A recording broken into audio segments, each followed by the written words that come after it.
Guys हामी चाहिँ बाइकमा आएको थियौँ घरबाट बगरसम्म क्युलको बगरसम्म बाइकमा आएको थियौँ। अब त्यहाँबाट बाइकमा आउन दिएन पुलिसले, त्यही भएर लेफ्ट राइट हिँड्दैछौँ हामी भोट हाल्नलाई।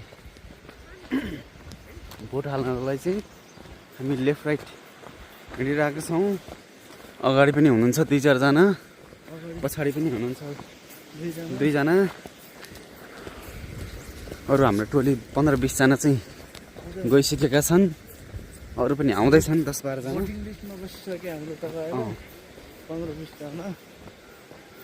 ल गएर लाइनमा बसिसके, कोही भोलिन्टियर बनेका छन्। अब हामी पनि जाँदैछौँ भोट हाल्ने। बाटो त बिजोक बाढी आएको थियो। बाढी आएपछि 10 वर्षको काङ्ग्रेसले चलाएको सरकार, काङ्ग्रेसले चलाएको सरकारबाट बनेको बाटो चाहिँ यही हो। हेर्नुहोस्।